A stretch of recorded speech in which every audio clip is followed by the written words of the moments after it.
this question, of course, says 1 mole of blank, and we're going to choose one of these things to fill in the blank, contains the largest number of atoms. Now, at the outset, this might seem like a confusing question because I've said that 1 mole of something is 6.022 times 10 to the 23rd of that something, and therefore it follows that if I've got a mole of substance X or a mole of substance Y, they should have the exact same number of something. Please keep in mind, however, that each of these different substances is a molecule, and it's not asking 1 mole of what contains the largest number of molecules.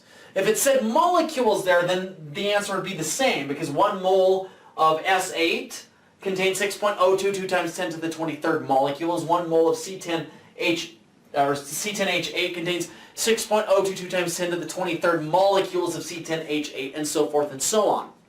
So once again, it's asking how many atoms. So if I have a single molecule of S8 sitting in my hand, I have 8 individual sulfur atoms. So the number of atoms that this contains is 8 per molecule.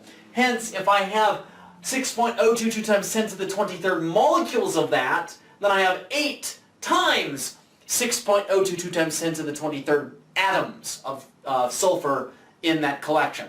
Does that make sense? So in essence, what we're doing for this problem is we're counting up the total number of atoms of whatever type, and it doesn't specify what type, just how many atoms does each molecule formula contain.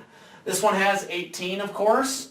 This one has 2 aluminums, 3 sulfurs, and 12 oxygens, which is 2 plus 3 is 5 plus 12 is 17 total atoms.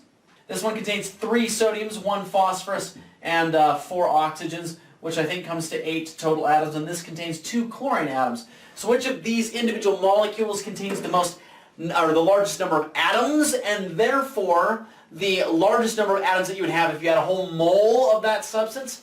Yeah, the answer is, hopefully, obviously, B.